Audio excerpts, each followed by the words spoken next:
প্রিয় দর্শক, আমন্ত্রণ জানাচ্ছি সমসাময়িক বিষয় নিয়ে আরটিভির আয়োজন এই মুহূর্তে বাংলাদেশ অনুষ্ঠানে।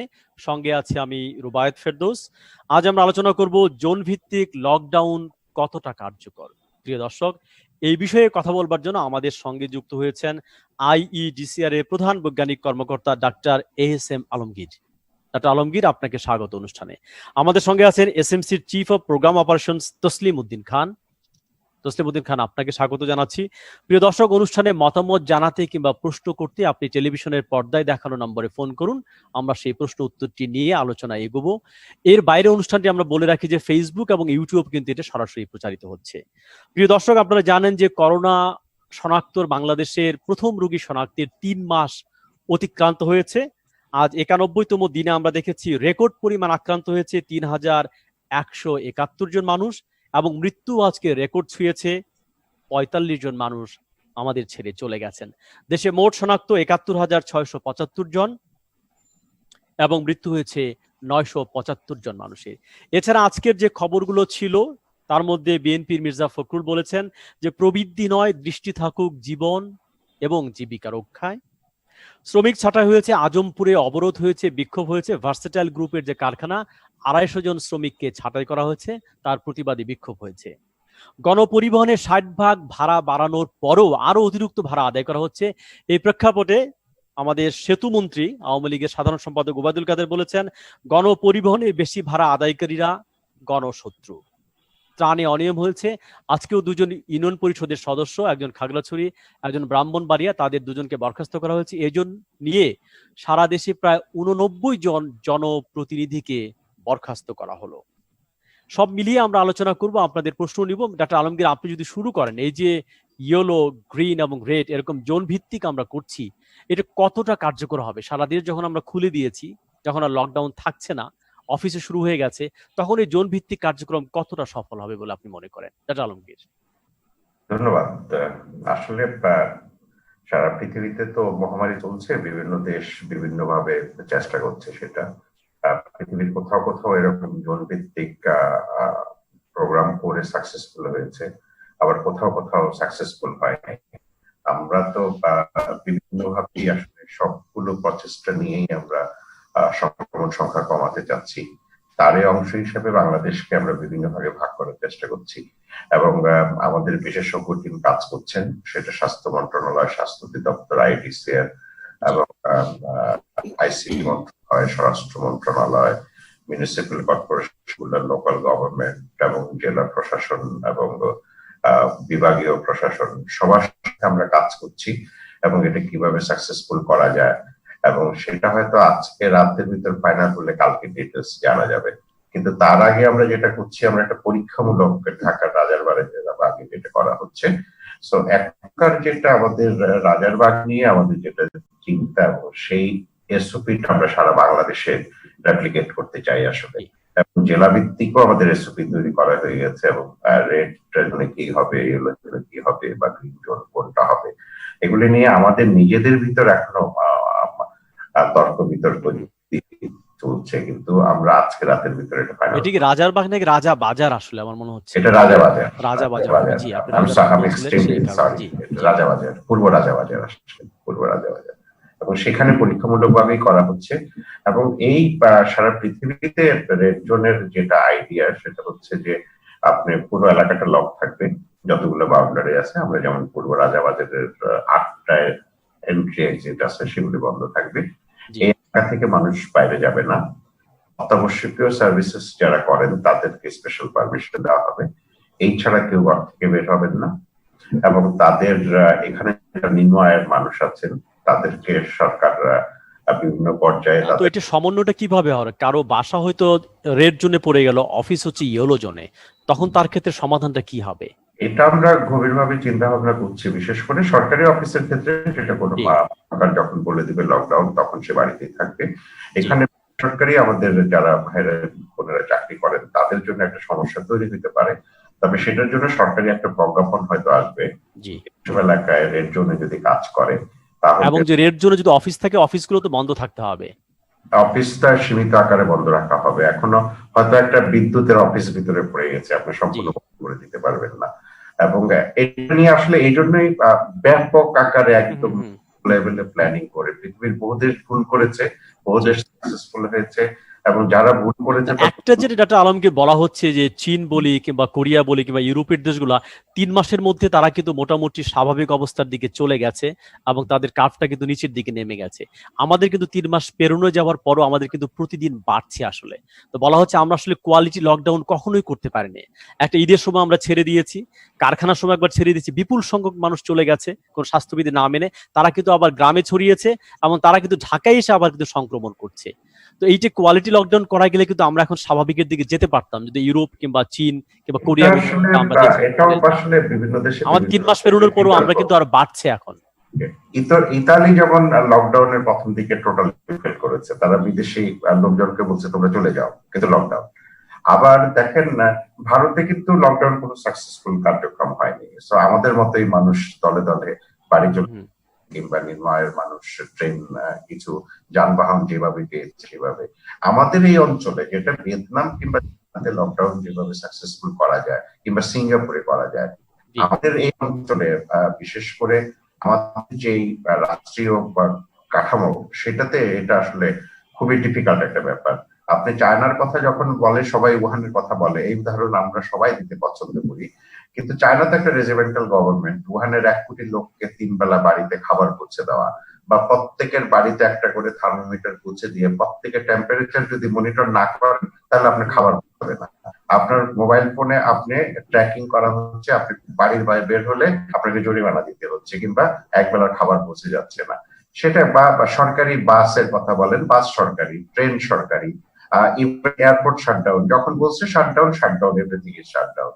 কিন্তু আমাদের দেশের পক্ষে, বিশেষ করে যে দেশে প্রায় 2 কোটি মানুষ প্রান্তিক জনগোষ্ঠী, তাদেরকে একটা নির্দিষ্ট সময় পর্যন্ত, আপনি ঢাকা শহরে 26শে মার্চ থেকে যেটা শুরু করেন, চিন্তা করেন। শুধু কি ব্যাপারটি এরকম নাকি আমাদের রাষ্ট্রীয় পলিসির মধ্যে অনেক গলদ আছে? কারণ আমরা দেখলাম রাষ্ট্রীয় পলিসির মধ্যে ঈদের সময় কিভাবে বলে শুধু প্রাইভেট কার যাবে, এটা কোনো রাষ্ট্রীয় পলিসি হতে পারে? যে প্রাইভেট কার কাদের থাকে? যারা বিত্তমান, যারা এলিট, তাদের প্রাইভেট কার থাকে। রাষ্ট্র কেন প্রাইভেট কারের পক্ষে তাদের পলিসি নেবে? এখানে পলিসি হতে পারে প্রাইভেট কারটা বা যেটা বলা হয়েছে ব্যক্তিগত যানবাহন। এখানে আপনারা 2 দিন ধরে যখন বলা হয়েছে স্ট্রিক্টলি কেউ যাবে না, আপনারা দেখেন হাজার হাজার মানুষ ফেরিঘাটে চলে গেল, আমাদের পণ্যবাহী বা ট্রাকের মধ্যে উঠে বিভিন্ন ভাবে সাফোকেশনে বাচ্চারা মারা গেল। একটা নৌকা দিয়ে ফেরি পার হইতে গিয়ে যেখানে 10 জন উঠার কথা সেখানে 100 বেশি লোক উঠে নৌকা ডুবি হয়েছে। এগুলো তো সবাই আপনারা দেখেছেন। সেই কথা চিন্তা করেই আগের দিন এই কথাটা করতে হয়েছে।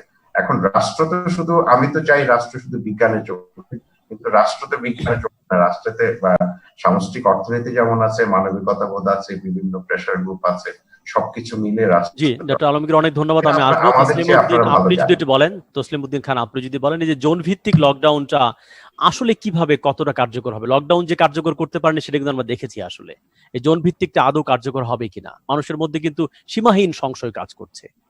দেখেন রুবাইদ ভাই, যখন প্রথমে আমরা যারা জনস্বাস্থ্যে কাজ করছি দীর্ঘদিন যাবত, আমরা কিন্তু আমাদের মধ্যেই 2টি মত ছিল। একটা হলো যে আপনি জোন ভিত্তিক লকডাউন করেন, যেটা আমাদের ছিল কিন্তু মার্চের শেষ সপ্তাহে যখন আমরা এই কার্যক্রমটা শুরু করি, তখন যে জোন ভিত্তিক। দেখেন আপনি মনে যদি করেন তাহলে প্রায় 50% ডিস্ট্রিক্টে কিন্তু তখন there was not even a single case. তো সেই সময় কিন্তু আমরা সারা দেশে লকডাউন করেছি। আমাদের একটা বিষয় মনে রাখতে হবে, আমাদের জীবনের জীবিকা আমাদের 2টি পাশাপাশি চলতে হবে আমাদের মতো দেশে।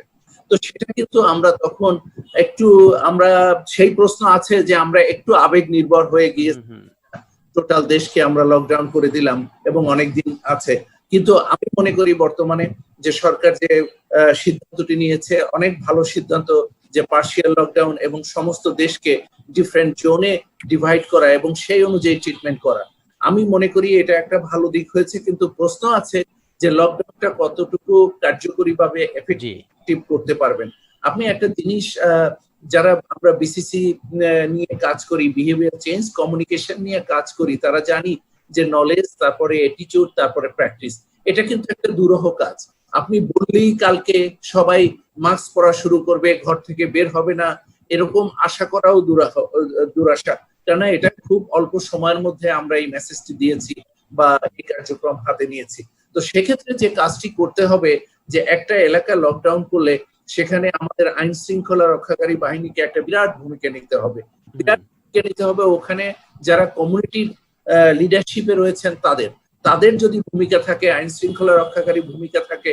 এবং আরেকটি ক্ষেত্রে আমাদের মনে রাখতে হবে যে সেটা হলো যে যারা আমরা লকডাউন যে এলাকায় করেছিলাম, রিয়েল অর্থে যদি আমরা সেই লকডাউন করি তাহলে সেখানে কিন্তু যারা দরিদ্র গোষ্ঠী আছেন তাদের খাবারের ব্যবস্থা করতে হবে।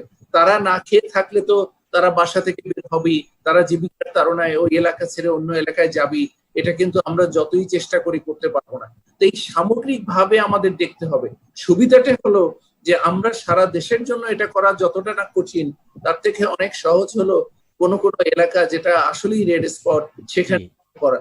আমি প্রথম থেকে এই কথাটি বলছিলাম, আপনি দেখেন একটা যেটা হচ্ছে মানুষের আস্থাটা নষ্ট হয়ে গেছে কিনা, যে একবার লকডাউন বলে কিন্তু মানা হয় না, কাউকে যেতে দেওয়া হয় পরে আবার খুলে দেওয়া হচ্ছে, মানে এই একটা অস্থির সিদ্ধান্তের মধ্যে কিন্তু পড়েছে। কি বলেছেন আপনি, আপনি যখন সংকটের সময় এগুলা কিন্তু আরো খুব নেগেটিভ ভাবে জিনিসটাকে ছড়ায়। আসলে মানুষ একটা সলিড তথ্য জানতে চায় এবং তার বাস্তবায়ন দেখতে চায়।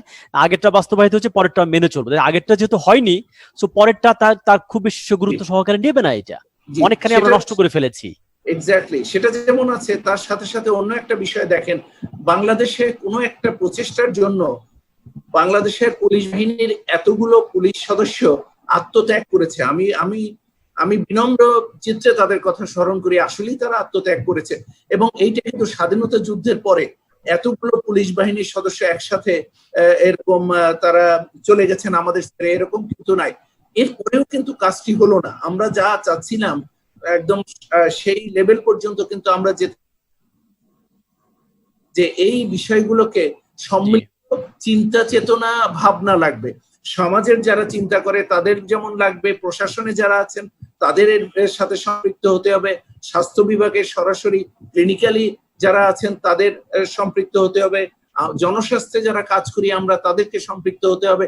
এই করে আমরা একটা সিদ্ধান্ত, যদি সম্মিলিত সিদ্ধান্ত নেই, ওয়েল থট প্ল্যানিং করি, তাহলে আমরা এই কাজগুলো কিন্তু করতে পারবো। অনেক ধন্যবাদ আলমগীর। যদি বলেন এই সমন্বয়টা কতটা করার সময়, আর একটা খুব গুরুত্বপূর্ণ প্রশ্ন, যখন আমরা লকডাউন ডিক্লেয়ার করব তখন ওই এলাকার মধ্যে যারা প্রান্তিক গরিব মানুষ থাকবেন তাদের কিন্তু খাবারের ব্যবস্থা, ত্রাণের ব্যবস্থা করা কিন্তু আমাদের খুবই দরকার হবে, না হলে কিন্তু লকডাউন কার্যকর হবে না। এই ব্যাপারটা আপনারা ভাবছেন কিনা? আসলে ধন্যবাদ। এটাতে এবার আমরা আসলে মানে যেহেতু লকডাউন 14 দিন থেকে 20 দিন পর্যন্ত হয়তো করা হবে, কারণ আমাদের উদ্দেশ্য হলো যে জোনকে গ্রিন জোনে বা আমরা যে নামে ডাকি না কেন সে ইনফেকশন শূন্য করা। এবং যেটা ঢাকার রাজাবাজারে তো প্রায় বা আমি লাস্ট দেখেছি যে 1800 লোককে আমাকে কিন্তু এই 2 সপ্তাহ যাবৎ খাবার সরবরাহ করতে হবে। তবে বাংলাদেশের এরকমও তো হতে পারে কালকে এটা কুড়িল বস্তিতে রেড জোন হতে পারে, তখন হয়তো আমাদেরকে সম্পূর্ণ ম্যানেজমেন্টে সেভাবে খাবার দাবার হতে শুরু করে সবকিছু সেটা করতে হবে। এবার কিন্তু আমরা এই প্রস্তুতিগুলি নিয়েই সাচ্ছি। এটাতে আমরা যেটা করছি এবার যে আমাদের স্থানীয় রাজনৈতিক ব্যক্তিত্ব, সামাজিক সংগঠন, আমাদের যে ওয়ার্ড কমিশনার, মিউনিসিপ্যালিটির নেতৃবৃন্দ, মেয়র, চেয়ারম্যান, সবাইকে সংশ্লিষ্ট করে এবার আমরা এটা করছি। এবং অ্যাডমিনিস্ট্রেশনের প্রায় সবাই এটার সাথে সংশ্লিষ্ট। স্বাস্থ্য বিভাগ ডিক্লারেশন দিবে এটা রেড জোন, এরপরে যার যার কাজ প্রায় প্রত্যেকেরই এবার একটা করে এসওপি পর্যন্ত তৈরি করা হয়েছে এবং সেগুলি বাংলায় জানেন প্রথম আমাদের অনেকের সীমাবদ্ধতা যে আমরা বাংলায় টাইপ করতে পারি না, সো এগুলি আবার ট্রান্সলেশন করে সুন্দর করে বাংলা দেখে এবং এটা হয়তো পৃথিবীর বিভিন্ন জায়গায় যেগুলি মডেল ছিল সেগুলি ব্যাপকভাবে পর্যালোচনা করে। তো এমনি কোনো কি মডেল পাওয়া যাচ্ছে কবে নাগাদ আমাদের কার্ভটা প্ল্যাটুতে উঠবে এবং পরে নিচে নামবে, এরকম কোনো আপনারা ইঙ্গিত পাচ্ছেন কিনা, হিসাব করেছেন কিনা, মডেলিং আছে কিনা? নিয়ে কথা বলতে একদমই পছন্দ করি না, জানেন প্রজেক্টটা আসলে একটা সায়েন্টিফিক প্ল্যানিং এর জন্য করা হয় যে আপনার ওয়ার্স্ট সিচুয়েশনে আপনি কি হবে, আপনি যদি এক একটা করে প্যারামিটার যোগ করেন প্রিভেনশন কন্ট্রোলের তাহলে কিভাবে কমবে, সেই অনুযায়ী যদি আমরা মানে প্যারামিটার গুলো যোগ করে দেখি আমাদের হয়তো এই হারে সংক্রমণ বাড়তে থাকবে। সেটা আজকে আমি দেখলাম যে লন্ডনের ইম্পেরিয়াল কলেজের একটা স্টাডিতে বলেছে বাংলাদেশে জুনের শেষ নাগাদ প্রায় 7000 করে মানুষ প্রতিদিন মারা যাবে যদি এই হারটা বজায় থাকে। তাদের একটা স্টাডি সাথে আসলে মানে গার্ডিয়ান পত্রিকায় ছাপা হয়েছে। জি, এটা তো আপনি আসলে দেখেছেন নিশ্চয়ই। বিভিন্ন রকমের মডেলিং হয় এবং সেটা তো না, আমরা কোনো মডেলিং করেছেন কিনা, আইডিসি এর কোনো মডেলিং করেছেন আপনারা? আমাদের যে মডেলিং সেটা আমাদের প্রজেকশন হলো যে জুন মাসের শেষের দিকে এটা কমতে শুরু করবে, কমতে শুরু করবে। জি, অনেক ধন্যবাদ। আমাদের সঙ্গে যুক্ত হয়েছেন বাংলাদেশ স্কিল ডেভেলপমেন্টের নির্বাহী পরিচালক প্রফেসর ফরাজি। আপনি কি শুনতে পাচ্ছেন আমাদেরকে? প্রফেসর আনিসুল ফরাজি, আপনি যদি বলেন যে আপনি কি, আমরা আজকে আলোচনা করছিলাম যে জোন ভিত্তিক লকডাউন কতটা কার্যকর হবে, আপনার কোনো মতামত মন্তব্য আছে কিনা এই করোনা মোকাবেলা নিয়ে? অবশ্যই অবশ্যই, আপনাকে অনেক ধন্যবাদ মতামত চাওয়ার জন্য। আসলে আমাদের দেশে যে করোনা ভাইরাসের যে প্রিভিলেন্সটা দিন দিন বাড়ছে, সেটা নিয়ে মনে হয় যে এখন আমাদের পাইলট স্টাডি বলে, যেটা আমাদের রিসার্চের ভাষায় বলে, যে এখন আমরা পাইলট স্টাডিতে আছি। যে প্রথম অবস্থায় আমরা একটা নিয়ম দিচ্ছি যে জনগণ কিভাবে রাস্তাঘাটে চলবে, তারপরে আবার সেটা বন্ধ করে আবার বলছি যে না, অন্যভাবে চলতে হবে। তারপরে দেখেন একের পর এক আমরা জনগণ বিভ্রান্ত হচ্ছি নানাভাবে, যে আমরা সাধারণভাবে কিভাবে নিরাপদে যাব, নিরাপদ কিভাবে আমরা থাকবো, ঘরে বসে থাকলাম, অফিস আদালত লকডাউন হলো, তারপরে এখনো চলছে। এখন জোন ভিত্তিক যে স্টাডিটা শুরু হচ্ছে, এটা নিয়েও এখন আমাদের প্রশ্ন জাগে যে এটা দিয়ে আমরা কতটুকু প্রোটেকশন দিতে পারবো জনগণকে, আমরা কতক্ষণ আমরা স্বার্থ রাখতে পারবো, এবং মানুষের যে মৌলিক চাহিদা, সেই চাহিদা আমরা কতটুকু পূরণ করতে পারবো এলাকা ভিত্তিক, এই জোন ভিত্তিক আমরা যদি লকডাউন এভাবে রাখি। এবং তার একটা নির্ধারিত সময়ের দরকার যে কতদিন আমরা লকডাউন রাখবো, প্রত্যেকটা নিয়ম নীতি আছে। এখানে যুক্ত আছেন আইডিসিআর এর সম্মানিত একজন গবেষক আছেন বা অন্যান্য সিনিয়র আছেন। তো যাই হোক, আমি বিনীতভাবে আপনাদের কাছে প্রশ্ন করতে চাই যে আইডিসিআর এর কি ধরনের গবেষণা চলছে, যে এই করোনা নিয়ে আপনারা কতটুকু আপনারা ইফেক্টিভ রিসার্চ করতে পেরেছেন। অনেক ধন্যবাদ প্রফেসর ফরাজি প্রশ্ন রাখার জন্য, মন্তব্য করার জন্য। ডক্টর আলমগীর, আপনাকে প্রশ্ন করেছেন যে গবেষণার দিক থেকে আমরা কতটা কাজ এগুচ্ছে এই সময়ে। তার আগে ওনার দুটো মন্তব্য আছে, সবিনয়ে ডিফার করি। যে আমি ঘরে থাকতে বলেছি, আপনি থেকেছেন, শতকরা 10 ভাগ লোক থাকে। যদি আমরা সবাই আসলে, আমরা সবাই জানি, আমরা সচেতনতা তৈরি করি, আমরা বলি যে আমরা কনফিউজড, আমরা ব্যক্তিগতভাবে কি কনফিউজড, আমি জানি না আমাকে মাস্ক পরতে হবে, আমরা সবাই জানি, আমাকে হ্যান্ড ওয়াশ করতে হবে বারবার, আমরা সবাই জানি, আমাকে সামাজিক দূরত্ব মেনটেন করতে হবে, আমরা সবাই জানি। এবং এই যে বাড়িতে থাকার কথা যখন বলা হয়, তখন 10 থেকে 15 ভাগ মানুষ বাড়ির বাইরে ইচ্ছে মতো ঘুরে বেড়াবেন। তার মানে হলো যে এই 10-15 ভাগ মানুষ সারা দেশে করোনা ছড়াবেন। এবং আমরা তো সেই সচেতন মানুষের এই অংশ, আমরা বলি আমরা মানছি, কিন্তু আমরা মানছি না। কিন্তু এটা হয়তো আমাদের প্রচারণার ব্যর্থতা থাকতেই পারে। মহামারীর সময় পৃথিবীর সকল দেশ সমালোচিত হয়, সকল গবেষণা সংস্থা সমালোচিত হয়, বাংলাদেশের বাইরে কেউ হবে না, পৃথিবীর বিখ্যাত বড় বড় দেশেই হয়নি। আমরা বিভিন্ন রকমের গবেষণা করছি বলেই আমরা আসলে বাংলাদেশে বিস্তার রোধ বা বাংলাদেশ প্রথম যখন মাদারীপুরে শিবচরে লকডাউন হয়, এক্সকিউজ মি, বাংলাদেশের টোলারবাগে যখন সাকসেসফুল মডেল হিসেবে প্রচারিত হয়, এগুলো আইডিসিআর-এরই করা, আইডিসিআর মাঠে থেকেই করেছে। এবং আইডিসিআর অনেক বড় প্রতিষ্ঠান নয়, কিন্তু বুদ্ধিভিত্তিক বা বিজ্ঞান ভিত্তিক যে পরামর্শগুলো সরকারকে দেওয়া, সেগুলি আমরা বিভিন্ন সময় দেখছি। জি, ডক্টর আলমগীর, অনেক ধন্যবাদ। আমাদের সঙ্গে থাকুন, আমরা আরো প্রশ্ন এবং উত্তর নিয়ে সামনে আমরা ফিরবো। প্রিয় দর্শক, এই মুহূর্তে বাংলাদেশ অনুষ্ঠানে আমরা ছোট্ট বিরতি নিচ্ছি। আমরা কথা বলছিলাম জোন ভিত্তিক লকডাউন কতটা কার্যকর হবে। সঙ্গে থাকুন, একটু পরেই আমরা অনুষ্ঠানে ফিরে আসছি। প্রিয় দর্শক, এই মুহূর্তে বাংলাদেশ অনুষ্ঠানে আপনাদের আরেকবার স্বাগত জানাচ্ছি। আমি রুবায়েত ফেরদৌস। আমরা কথা বলছিলাম আজকে জোন ভিত্তিক লকডাউন কতটা কার্যকর। বিরতির আগে খানিকটা কথা আমরা বলেছি, বিরতির পরে আমরা তসলিম উদ্দিন আপনাকে জিজ্ঞেস করতে চাই, যেহেতু আপনি এসএমসিতে আছেন, বিশেষ করে মা এবং শিশুর যে পুষ্টি কিংবা কিশোর কিশোরীর যে পুষ্টির তথ্য এবং তাদের যে চ্যালেঞ্জগুলো, বিশেষ করে অনেক প্রসূতি মা আছেন কিংবা অনেক গর্ভবতী আছেন, গর্ভের পরে কি যত্ন হবে, এই করোনাকালীন সংকটে বিশেষ কি ভাবনা আপনাদের কাছে আছে আসলে? ভাই, আপনাকে ধন্যবাদ। এটা এমন একটা প্রশ্ন, আসলে খুবই ইম্পর্টেন্ট একটা বিষয়, এবং যে বিষয়টা আলোচনা খুব কম হচ্ছে, অনেক আলোচনা হবে। আপনি যদি দেখেন বাংলাদেশে প্রেগনেন্ট একদিকে যেমন এই করোনাকালীন সময় প্রেগনেন্সির হার বেড়ে যেতে পারে, এটা সবাই বলছে, কন্ট্রাসেপশনের অভাব হচ্ছে, তাদের হাতের কাছে তারা কন্ট্রাসেপটিভ পাচ্ছে না দম্পতিরা, সেটা একটা আছে, এবং বেবি বুমের একটা সম্ভাবনা আছে, এটা তো বলছি। কিন্তু যারা প্রেগনেন্ট হয়ে গেছে তাদের জন্য যে সার্ভিসটা আমাদের দেওয়া দরকার, যেটা আমরা বলি যে অ্যান্টিনেটাল কেয়ার, কমপক্ষে একজন প্রসূতি মা কমপক্ষে তার প্রসূতিকালীন সময়ে 4 বার এই সেবা পাবে বিভিন্ন সময়, এবং এটা কিন্তু খুবই দরকার এই কারণে তার নিজের ঝুঁকি, স্বাস্থ্য ঝুঁকি এড়াবার জন্য দরকার, এবং ভবিষ্যতে শিশুটি যাতে স্বাস্থ্যবান শিশু হিসেবে জন্মগ্রহণ করে সেজন্য দরকার। দুঃখজনক হলো এই বিষয়টা কিন্তু একদম অবস্থা ভিন্ন রকমের হয়ে গেছে। সার্ভিস প্রোভাইডাররা তাদের সার্ভিস ডেলিভারি পয়েন্টে নাই, সেখানে গেলে সেবা পাওয়া যাচ্ছে না, তারাই প্রেগনেন্ট মারা বের হতে পারছে না, বের হলেও তারা সেবা পাচ্ছে না। এইটা যেমন একদিকে, আপনি যেমন আরেক দিকে হলো যে বাংলাদেশে অনেক অগ্রগতি হেলথ ক্ষেত্রে বিভিন্ন সূচকে করেছিল, তার মধ্যে একটি অগ্রগতি হলো 60% প্রেগনেন্ট মা তারা ইনস্টিটিউশনাল ডেলিভারিতে যেত, অর্থাৎ তাদের ডেলিভারি হতো ইনস্টিটিউশনে, হোম বেস না। আমরা কিন্তু একটা গর্ভবতী মারও হোম বেস ডেলিভারি হোক, কেননা সে প্রপার কেয়ার পাবে না। কিন্তু খুবই দুর্ভাগ্যজনক যে এই করোনাকালীন সময় 35% কমে গেছে ইনস্টিটিউশনাল ডেলিভারি, অর্থাৎ যেখানে 60% ছিল সেখানে হয়তো 30% বা তারও কমে এখন ইনস্টিটিউশনাল ডেলিভারি হচ্ছে। এই যে একটা বিরাট সমস্যা, যার কারণে স্বাস্থ্য ঝুঁকিতে পড়ে গেছে। আপনি জানেন যে একজন মা, আমি একটা কথা প্রায় বলি, যেটা হলো যে women eat last and least, তারা সবচেয়ে শেষে খায় এবং কম খায়। আছি মহিলাদের মধ্যে, এবং তারা গর্ভকালীন সময় আরো বেশি কম খাচ্ছে। বাংলাদেশে 40% দরিদ্র সীমার নিচে বাস করে মানুষ, আর এখন কিন্তু তার থেকে অনেক বেশি দরিদ্রের হার বেড়ে গেছে।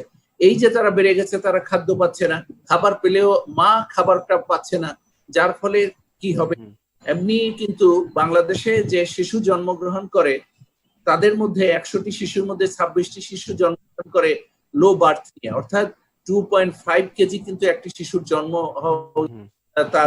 তার ওজন হওয়া উচিত, তার ওজন কম হয়, এবং সেক্ষেত্রে লো বার্থ ওয়েট যেটা, এবং এরকম যদি পুষ্টিহীন ভাবে তার জন্ম হয়, তারপরে সারা জীবন কিন্তু এর কনসিকুয়েন্স তারা বয়ে বেড়ায়। ঠিক এখন এই সংখ্যা আরো বেশি হবে।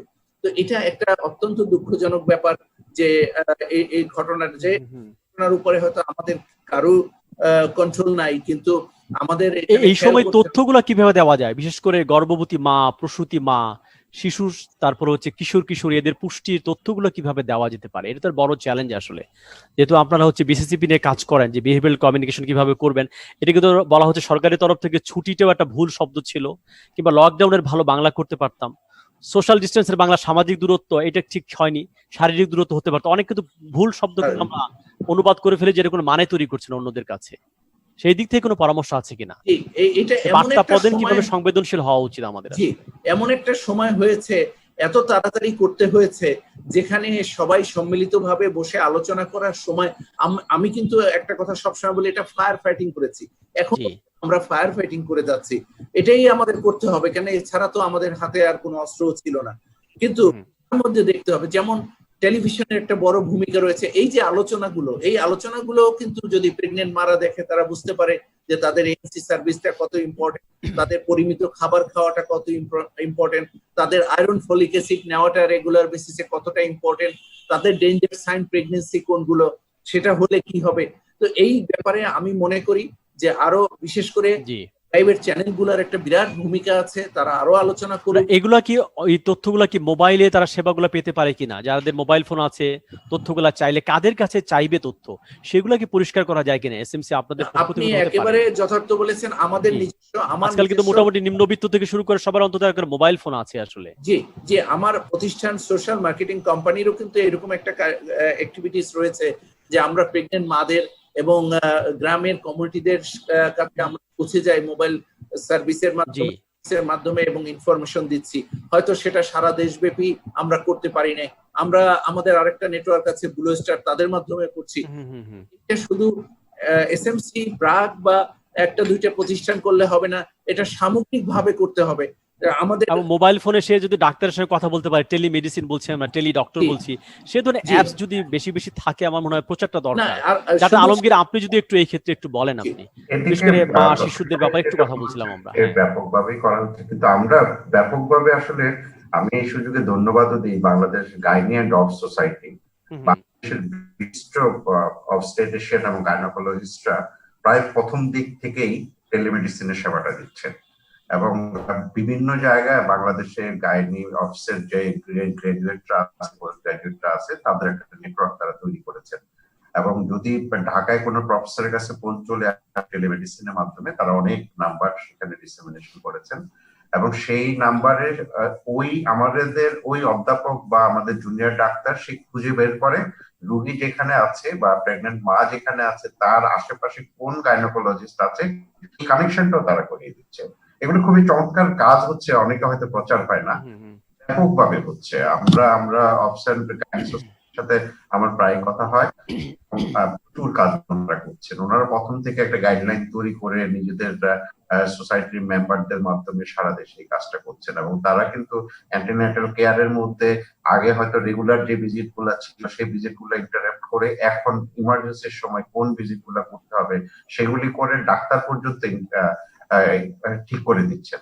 এগুলি চমৎকার ব্যাপার হচ্ছে, এবং অনেক জায়গায় ভালো কাজ হচ্ছে, কিন্তু এগুলো আরো হতে হবে। কারণ আমরা আসলে ভবিষ্যৎ জানি না, আমরা জানি যে এই মহামারীর আগের এবং পরের সময় আর কখনো এক হবে না। না, আপনারা যখন জোন ভিত্তিক লকডাউন হবে তখনও কিন্তু এই যে গর্ভবতী মায়েদের ব্যাপারটা আমাদের ভাবতে হবে, তারপর ছোট শিশুদের আমাদের ভাবতে হবে, এলাকাভিত্তিক এই বিষয়গুলো কিন্তু ভাবতে হবে আমাদের সংবেদনশীলতার সঙ্গে। এলাকাভিত্তিক আমরা হটলাইন দিচ্ছি, এবং সেখানে টেলিমেডিসিন যেমন কাজ করবে, সেখানে একটা অ্যাপস আপনারা যেমন মোবাইল ফোনের মাধ্যমে চাচ্ছেন, বাংলাদেশে অ্যাপস গুলা ডাউনলোড করে ইউজ করানোর জন্য আসলে স্ট্রাগল করতে হচ্ছে, কিন্তু আমরা চেষ্টা করছি একটা অ্যাপস এর মাধ্যমে ইভেন আপনি ঘরে বসেই দেখতে পারবেন যে আপনার লক্ষণ বুঝে যে আপনার পরীক্ষা করতে হবে কিনা। এবং আমরা পরীক্ষার জন্য স্পেশাল বুথ করছি, 24/7 বুথ থাকবে, সেখানে কালেকশন হবে।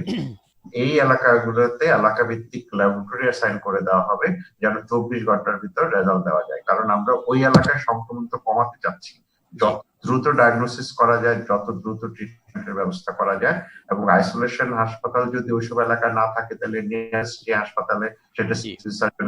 আরেকটা প্রশ্ন ডাক্তার আলমগীর, যেহেতু এখন প্রতিদিনই রোগী 2000, 2500, 3000 পর্যন্ত যাচ্ছে, আমাদের হাসপাতালগুলোর কিন্তু সেই ব্যবস্থাপনা আসলে কতটা নিতে পারবে? ইতিমধ্যে কিন্তু অনেক, আজকে ডাক্তার আপনি দেখেছেন অনেক জায়গায় ঘুরে ডাক্তার তার জায়গাটা কিন্তু খুঁজে পায়নি, স্কোয়ারে গেছে, স্কোয়ারে বলছে তার জায়গা নেই, এবং উনি কিন্তু মারা গেছেন। সেইটা কি সামাল দেওয়া যাবে কিনা?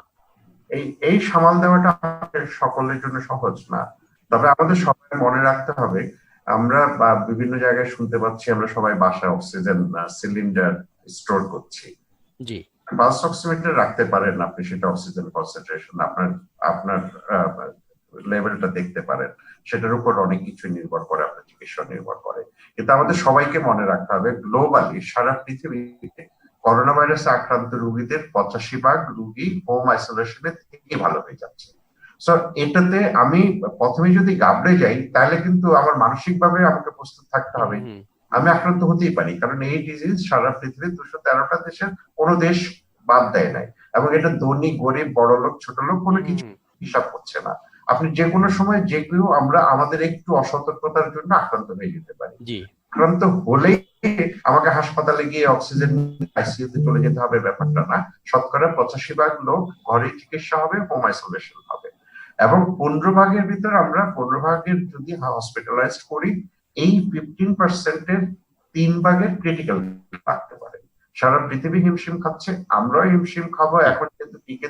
অনেক ধন্যবাদ তাসলিমউদ্দিন খান, আপনি যদি একটু বলেন, এই যে একটা তো হচ্ছে কোভিড আর হচ্ছে নন কোভিড, দুই ধরনের রোগীরই কিন্তু সেবা পাওয়া দরকার, কিন্তু হাসপাতালগুলো কিন্তু এখন সেই ধরনের সেবা পাওয়া যাচ্ছে না।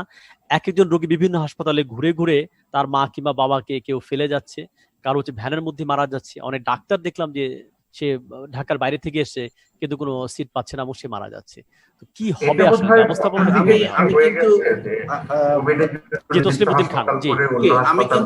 আলমগীর ভাই আপনি একটু থামলে ভালো হয়, উনি কথা বলবে। হ্যাঁ, আলমগীর ভাইয়ের সাথে একটা বিষয় আমি যে আসলে এই বিষয়টি আমাদের, এটাও কিন্তু একদম জনের সচেতনতার ব্যাপার, যে মানুষকে দিতে হবে, তথ্য দিতে হবে যে ডোন্ট জি 85% বাসায় মানে বসে। কেন রোগী নিয়ে বিভিন্ন হাসপাতালে ঘুরতে হয় থাকে? 2 মাস ধরে তারা ঘুরছে এবং কোনো ব্যবস্থা আমরা দেখছি না তার ঘোরাটা বন্ধ করার জন্য, কোনো ব্যবস্থা আমরা দেখছি না আমরা। এক্স্যাক্টলি, অনেক হসপিটালে ঘুরতে ঘুরতে তার জীবনটা শেষ হয়ে গেছে এবং অনেক হাসপাতাল বাড়তি টাকা নিচ্ছে, ভর্তি করাতে রাজি হচ্ছে না। আমাদের পত্রপত্রিকা আসছে, এবং সেই ক্ষেত্রে আমি ব্যক্তিগতভাবে মনে করি যে আনোয়ার খান মডেলের নাম সহ আসছে, তার মালিক আবার একজন এমপি, তার নাম সহ আসছে, সে বাড়তি টাকা নিচ্ছে। দেখুন রুবায়েত ভাই, একটা জিনিস কিন্তু রোগীকে আটকে রাখছে। আমি একটু কথা বলি, একটু 1 মিনিট বললে আপনার জন্য একটু সুবিধা হবে, দর্শকদের জন্য সুবিধা হবে। বাংলাদেশের গ্রাম অঞ্চলে আমাদের একটা কাঠামো আছে, স্বাস্থ্য কাঠামো, জনস্বাস্থ্য কাঠামো, এটা কিন্তু অত্যন্ত সুদৃঢ় কাঠামো। আপনি প্রথমে কমিউনিটি ক্লিনিক আমরা করেছি, তারপরে এফডব্লিউসি আছে, এফডব্লিউসির পরে গিয়ে আপনার থানা হেলথ কমপ্লেক্স আছে। দেখেন এগুলো সবই সরকারি স্বাস্থ্য সেবা প্রতিষ্ঠান, এবং একদম সমাজের গ্রাসরুট লেভেল থেকে শুরু করে হয়েছে। কিন্তু ঢাকা শহর বা এরকম শহরে যখন আপনি যান, তখন এই স্বাস্থ্য কাঠামো কিন্তু নাই। টার্সিয়ারি লেভেলের হসপিটাল আছে, মেডিকেল কলেজ আছে, পিজি হসপিটাল আছে, সরওয়ার্দী আছে, কিন্তু সেগুলা স্বাস্থ্য কাঠামোর সাথে ওইভাবে যে শুরু করে সেটা নাই। অর্থাৎ কমিউনিটি লেভেলে তেমন কিছু নাই, আছে কিছু, সেটা হলো লোকাল গভর্নমেন্টের হাতে আমরা দিয়েছি এই দায়িত্বটা পালন করার জন্য। তো আমি এই কথাটা বললাম এই কারণে, বাংলাদেশে শহর অঞ্চলে আপনার 70% হসপিটাল সেট হলো প্রাইভেট সেক্টরে। তো আপনি প্রথম থেকেই দরকার ছিল যে আপনি যখন এই বিষয়টিকে আমরা সামগ্রিকভাবে দেখবো, প্রাইভেট সেক্টরকে ইনক্লুশন করা। প্রাইভেট সেক্টরে ইনক্লুশন শুধু না, তাদেরকে রেগুলেটরি সিস্টেমের মধ্যে নিয়ে আসা, তাদেরকে প্রচন্ড মনিটরিং করা যে তোমাদের আমাদের এই স্বাস্থ্য ঝুঁকি আমাদের জীবনে হয়তো বাংলাদেশে আর কখনো আসবে কিনা জানি না, কিন্তু তোমাদের একটা বিরাট রোল রয়েছে।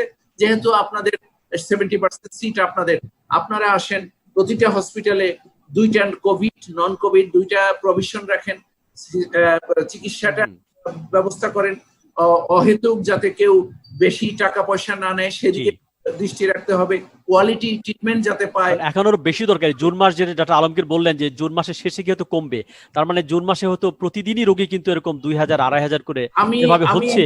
আমি ব্যক্তিগতভাবে এই সময় কিন্তু আমাদের এই সমন্বয়টা আরো বেশি দরকার সরকারের সঙ্গে বেসরকারি হাসপাতালগুলো। জি, আমি আশাবাদী হলে ভালো হতো, কিন্তু আমি কতটা আশাবাদী হতে পারবো আমি নিজেও জানি না এই সময় যে জুনে গিয়েই কমবে। কিন্তু যে জিনিসটা হলো আমাদের প্রিপেয়ারনেস, আমাদের প্রস্তুতি থাকতে হবে। প্রাইভেট হসপিটাল যেন একটা প্রাইভেট হসপিটালও আনইউজ না থাকে, এবং সেখানে 2 রকমের যারা পেশেন্ট হবে, কোভিড এবং নন কোভিড, এবং সবচেয়ে খারাপ হলো যারা কোভিড সাসপেক্টেড কিন্তু তাদের টেস্ট হয়।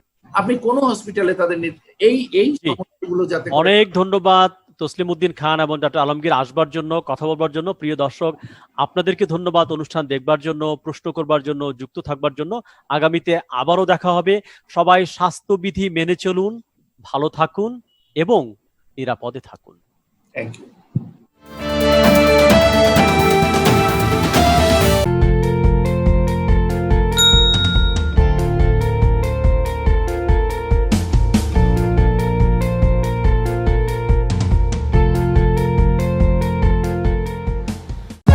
For more updates, subscribe and press the bell icon on YouTube app and never miss another update.